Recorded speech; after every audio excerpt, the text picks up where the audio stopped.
Hello everyone. आज के हम इस टॉपिक में अपने फायरबेस के बारे में पढ़ने वाले हैं।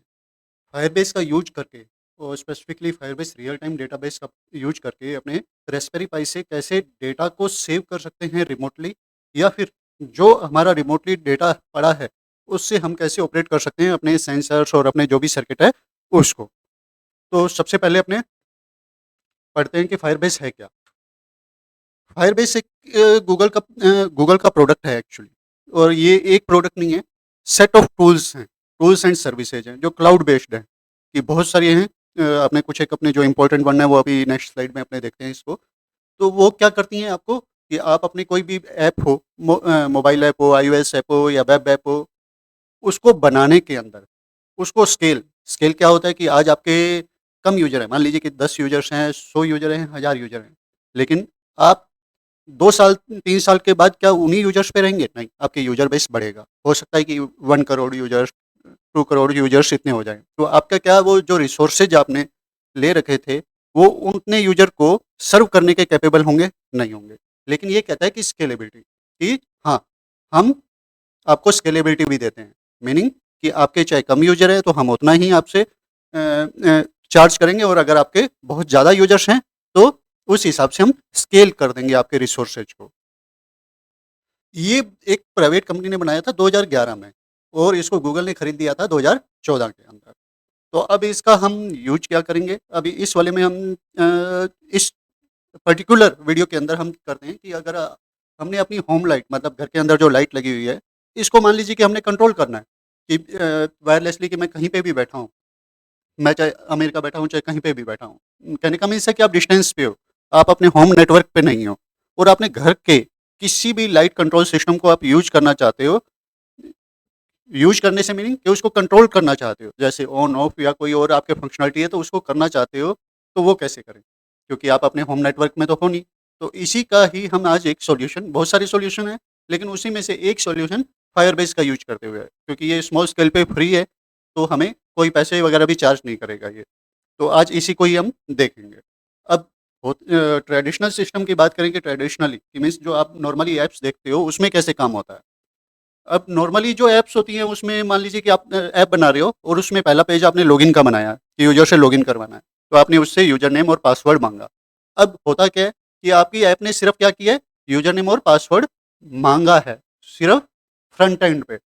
उसको नहीं पता कि आपका यूज़र नेम पासवर्ड वेरीफ़ाई कैसे करना है, क्या करना है। उसको वो क्या करता है कि एक एचटीटीपी एपीआई को हिट करता है। ये भी एक तरीके का यूआरएल मानिए, अगर आपको एपीआई नहीं पता है कि क्या होती है, वो जाता है आपके सर्वर पर। सर्वर आपके डाटाबेस और क्लाउड बेस्ड सर्विसेज से चेक करता है कि जो आपने लॉगिन यूजर नेम पासवर्ड दिए हैं वो मैच्ड हैं या नहीं है, करेक्ट हैं या नहीं है। फिर उसका रिस्पॉन्स आपकी ऐप को देता है। आप फिर ऐप के अंदर उसको अपना डैशबोर्ड या फिर एरर मैसेज दिखाते हो कि आपके यूजर नेम पासवर्ड रॉन्ग है। ये होता है ट्रेडिशनल सिस्टम। लेकिन अब फायरबेस ने क्या किया, फायरबेस कहता है कि आपको सर्वर लगाने की जरूरत नहीं है पीछे, हम कोई आपको एचटीटीपी एपीआई नहीं देंगे। हम आपको क्या देंगे, एक एसडीके, सॉफ्टवेयर डेवलपमेंट के। इसमें क्या होगा कि आपको सर्वर लगाने की नीड ही हट जाएगी। आप डायरेक्ट एसडीके के अंदर आप जो भी फंक्शन को कॉल करेंगे कि इसको अपडेट कर दो, वो डायरेक्ट क्लाउड बेस में अपडेट हो जाएगा।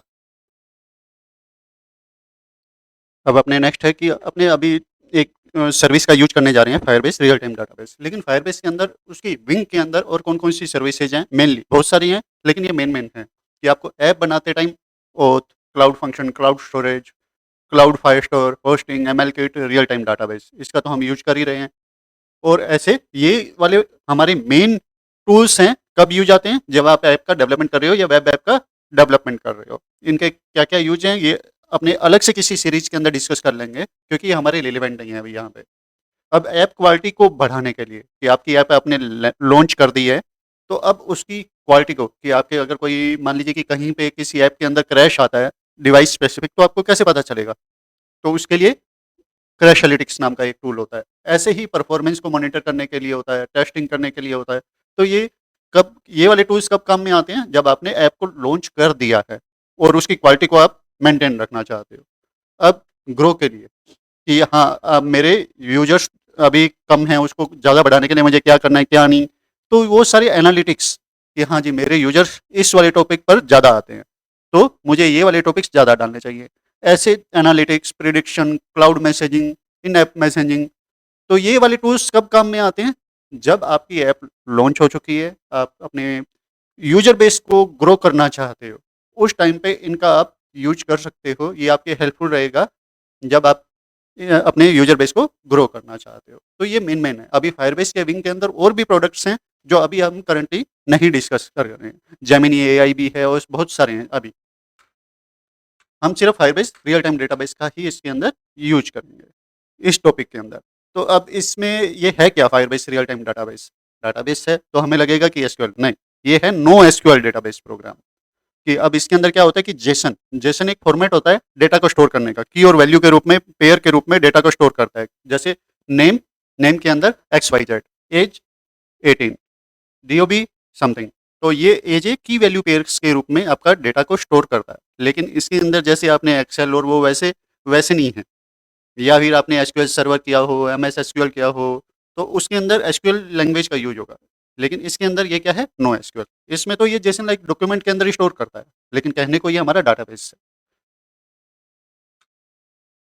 अब ये क्लाउड होस्टेड है, मतलब इंटरनेट पे बहुत सारे सर्वर हैं जिन पे आपका सिंक रहता है डेटा। और नो एसक्यूएल स्पेसिफिकली याद रखिएगा कि आपका कोई इसके अंदर एसक्यूएल क्वेरी का यूज नहीं होता है। अब ये आपको स्टोर करने का, सिंक करने का परमिशन देता है सारी कनेक्टेड डिवाइसेज को रियल टाइम। रियल टाइम का मीन्स क्या हुआ कि चलो अगली लाइन में हम बता ही रहे हैं कि एक ऐसी इमेजिन कीजिए कि आपके पास एक नोटबुक है। जैसे ही आपने उसमें कुछ राइट किया, तो जितने बाकी के यूजर्स हैं इंटरनेट पे, वो सब उसको उसी टाइम देख पाएँ। आपने जो भी राइट किया उसमें, या फिर किसी और ने राइट किया उसी टाइम आप देख पाएँ। ओपन नोटबुक, वैसा ही है ये फायरबेस कि आप किसी भी डिवाइस ने, जैसे इसने अपडेट किया, तो उसी time real time, same time पे बाकी सारे डिवाइसेज को मैसेज मिल जाएगा। ओके? अब ये क्या है कि अगर एक डिवाइस ऑफ़लाइन है, मिलना तो इंटरनेट से ही है, एक डिवाइस ऑफ़लाइन है, तो भी ये काम करेगा। लेकिन उस टाइम पे वो मैसेज जो अभी लेटेस्ट अपडेट हुआ है, वो उसे नहीं मिलेगा। लेकिन जैसे ही वो इंटरनेट से कनेक्टेड होगा, उसे वो पहले वाले मैसेज भी मिल जाएँगे। ये है फायरबेस रियल टाइम डेटाबेस। अब इसके एडवांटेज क्या-क्या हैं? कुछ तो हमने अभी पढ़े, उसी को ही हम एक्सप्लेन कर रहे हैं, क्योंकि हमें पता होना चाहिए कि हमने जिस प्रोडक्ट का यूज़ कर रहे हैं, उसके एडवांटेज आखिर है क्या? क्यों यूज़ कर रहे हैं? तो पहला वही है जो अभी हमने पढ़ा, रियल टाइम डेटाबेस सिंक, कि जो भी आपने अपडेट किया, वो सारा डेटा सिंक्रोनाइज़ हो जाता है, जितने भी कनेक्टेड क्लाइंट्स हैं उनके साथ। सिंक्रोनाइज़ हो जाता है मतलब सबके पास जो अपडेटेड डेटा है, जो भी आपने अभी कोई चेंज किया, कोई अपडेट किया या कुछ नया डेटा इंसर्ट किया, वो सारे के सारे क्लाइंट, जो भी कनेक्टेड क्लाइंट्स हैं, उसी के उनके पास उसी टाइम पहुँच जाएगा रियल टाइम में। Millisecond, with in milliseconds. This real time capability is crucial for IoT application.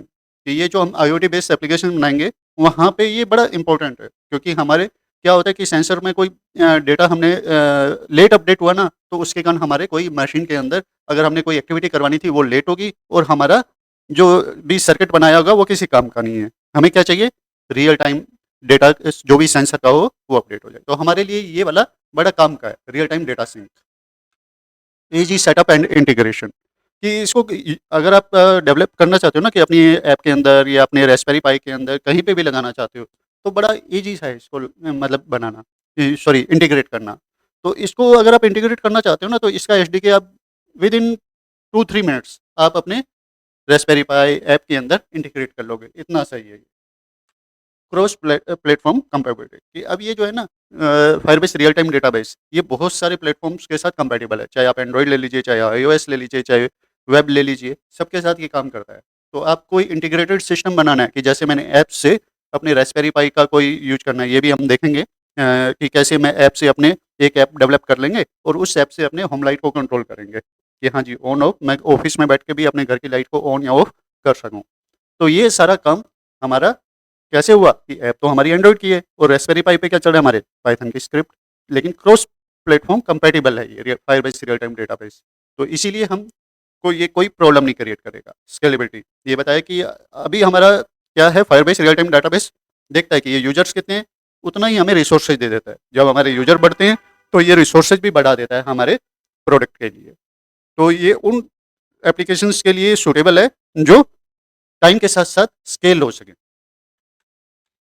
Offline persistent, ये भी हमने पढ़ लिया कि हमारा क्या होता है कि मान लीजिए कि कोई अपडेट हुआ और कोई डिवाइस हमारा इंटरनेट से कनेक्टेड नहीं था, तो क्या होगा, जैसे ही वो इंटरनेट से दोबारा बाद में कनेक्ट होगा ना, उस टाइम में अपना सारा डेटा सिंक कर लेगा।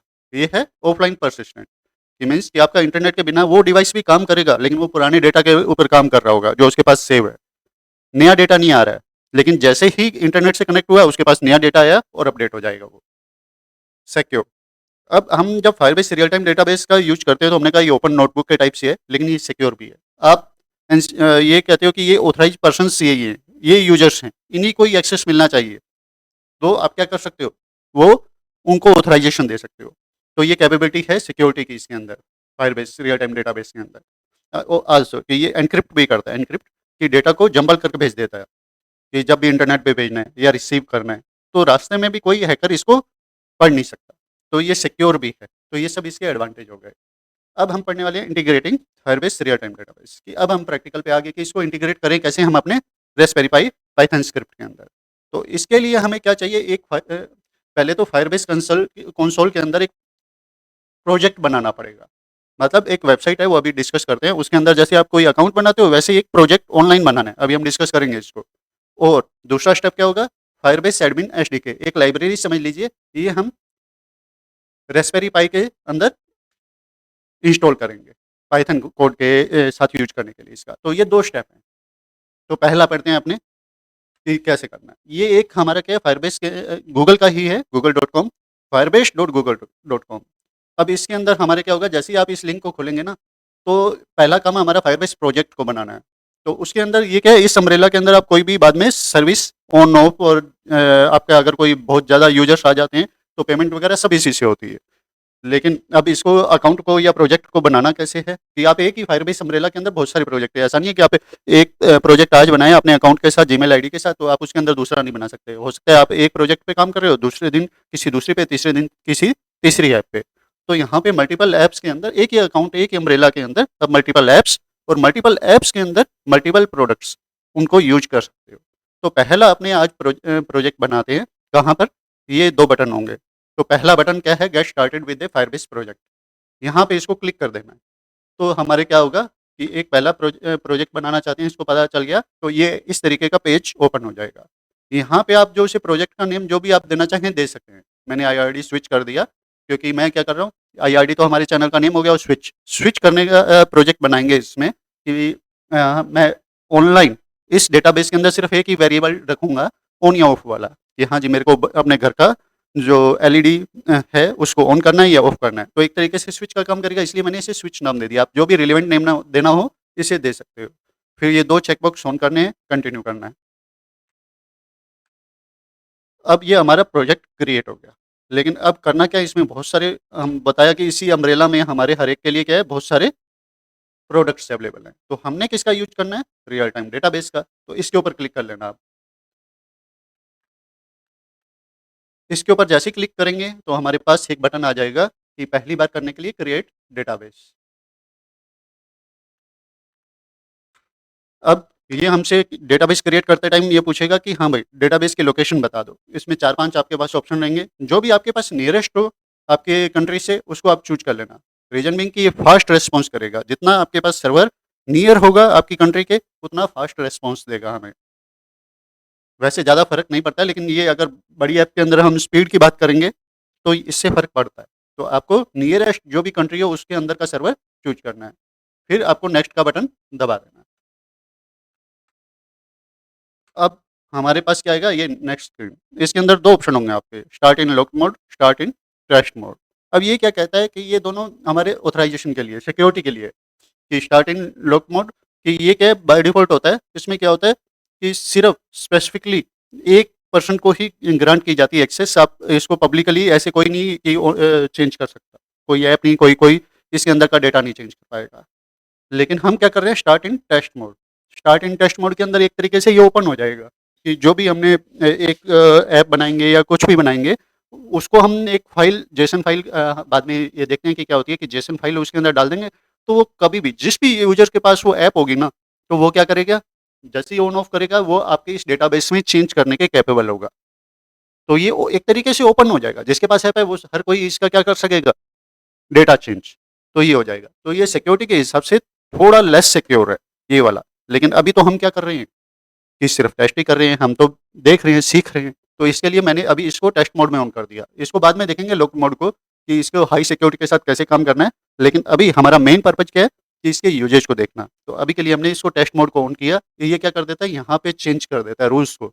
रूल्स अब क्या कहते हैं कि रीड कौन कर सकता है और राइट कौन कर सकता है। रीड भी ट्रू, राइट भी ट्रू। कैसे? कि आज की तारीख क्या इस तारीख से कम है तो कोई भी रीड कर सकता है और कोई भी राइट।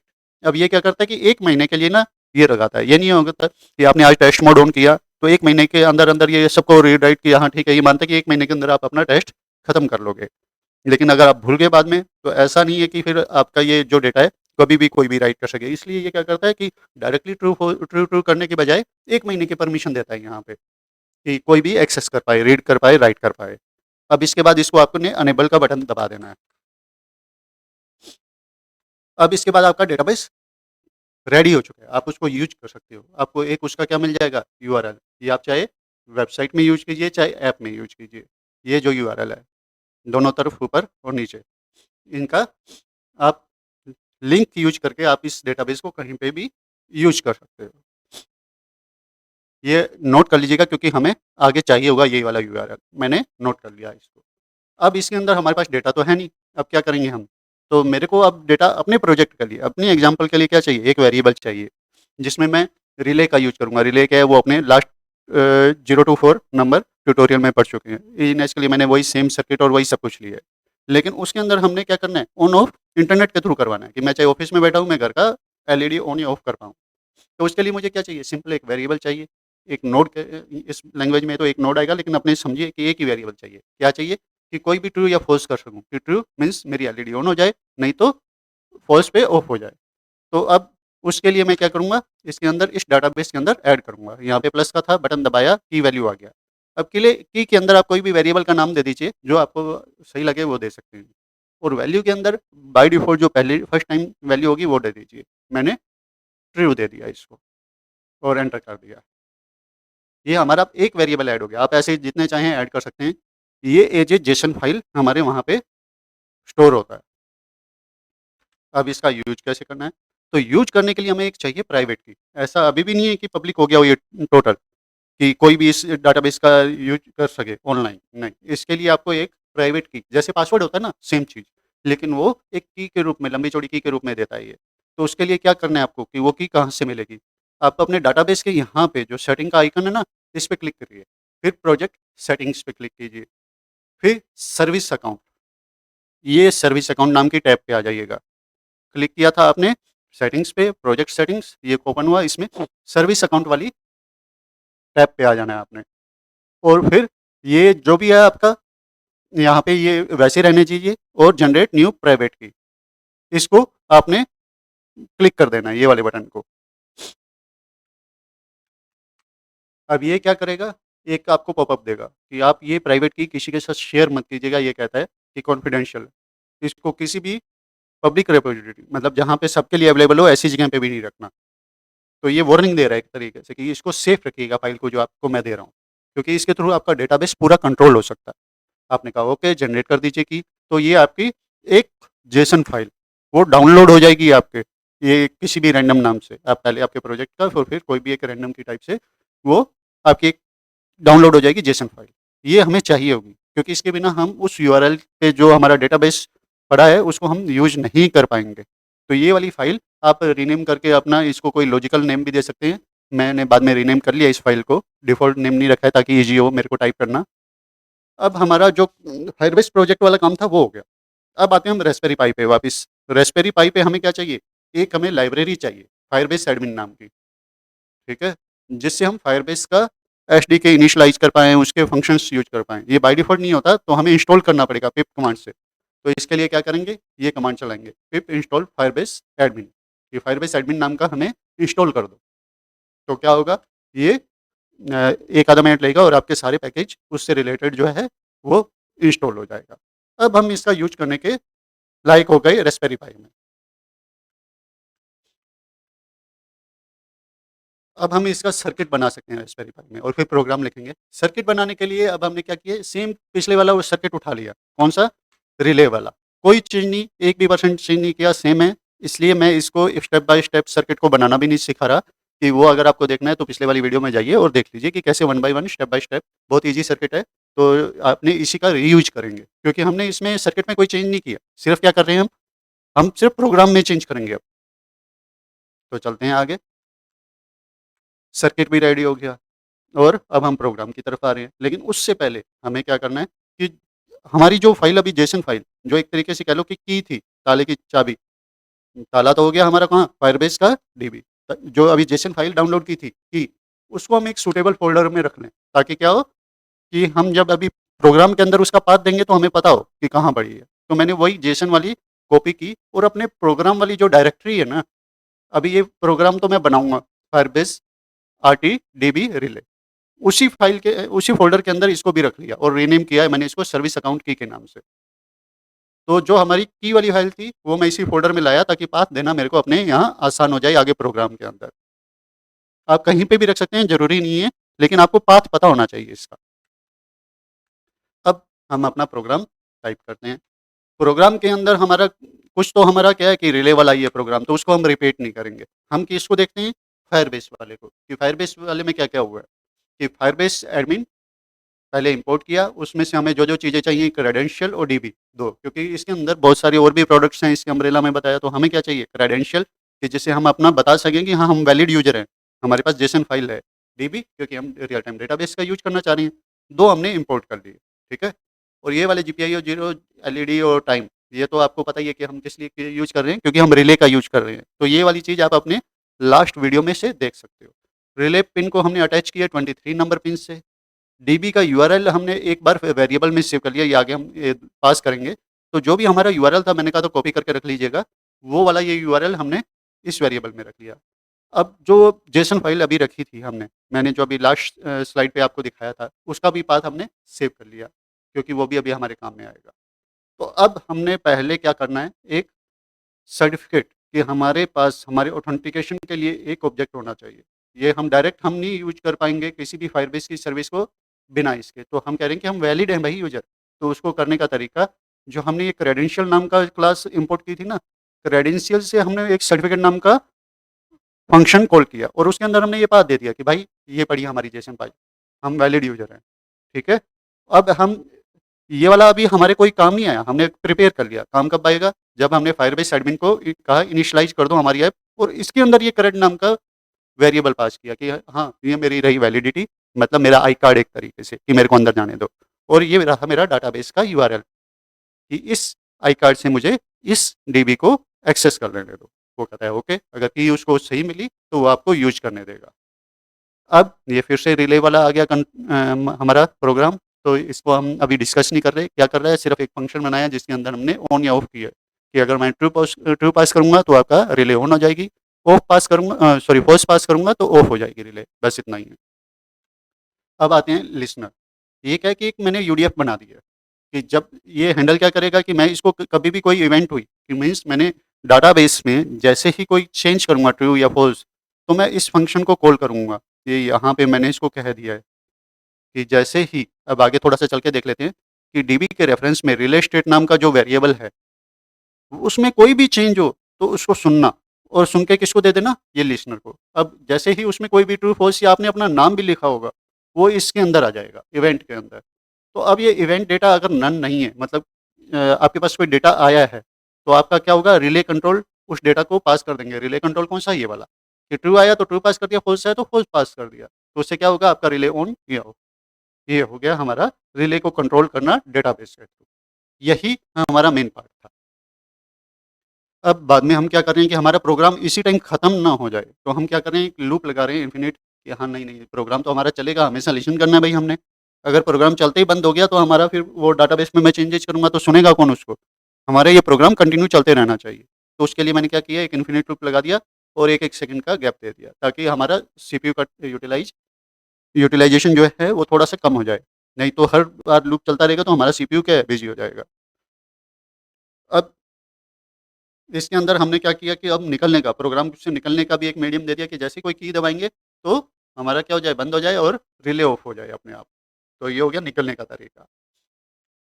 अब इसका हम आउटपुट देख लेते हैं। ये हमारे रहा सर्किट, पहले आप ये पुराना सर्किट हमने कुछ ये रिले, ये एलईडी, ये रिले, ये हमारा कनेक्शन हो रखा है रिले का रास्पबेरी पाई से। अब इसको हमने जो हमारे वेरिएबल था उसको हम चेंज करते हैं ट्रू।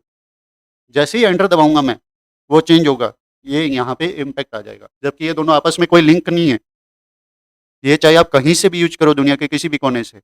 जैसे ही आप इसके अंदर चेंज करोगे डाटाबेस के अंदर, उसका इम्पैक्ट आपके ये सर्किट पे पड़ेगा। आपका एलईडी ऑन या ऑफ होना स्टार्ट हो जाएगा। तो मीन्स हमने क्या किया? हमने रिमोटली अपने सर्किट को एक्सेस करना सीख लिया आज। लेकिन ये अभी एक ही पार्ट है। आपने क्या किया है? आपने सिर्फ़ अपने रास्पबेरी पाई पे डेटा को फैच करना सीखा है अभी। फैच करना मतलब सिर्फ़ डाउनलोड करना, कि जो भी वहाँ पे हुआ है मेरे को दे दो। हम आगे आने वाले टॉपिक्स में ये भी देखेंगे कि आपका अगर कोई सेंसर है और डेटा ऑनलाइन भेजना चाहता है, ताकि आप वेबसाइट पे दिखा सको, ऐप पे दिखा सको, कि मान लीजिए आपने टेम्परेचर कोई लगा दिया कि मेरे घर का टेम्परेचर कितना है, वो मेरी ऐप में दिखता रहे। तो आप क्या करोगे? वो टेम्परेचर वाला सेंसर से डेटा कहाँ भेजोगे? फायरबेस पे, और वो आपकी ऐप पे दिखेगा। तो ये वाला काम भी हम बाद में करेंगे। अभी तो हमने सिर्फ़ फैच करना सीखा है। लेकिन उसके थ्रू हमने क्या किया? अपने घर की लाइटों को कंट्रोल कर लिया। अब आप ज़रूरी नहीं है आप घर पे हो तो ही कंट्रोल कर सकते हो अपने सर्किट को। कहीं पे भी हो, आप अपने सर्किट को कंट्रोल कर सकते हो पूरे वर्ल्ड के अंदर। बस आपको इंटरनेट से कनेक्टेड होना चाहिए। तो ये हमने आज बहुत ही इम्पोर्टेंट चीज़ सीखी। इसका यूज़ आप अपनी इमेजिनेशन से कहीं पे भी कर सकते हो।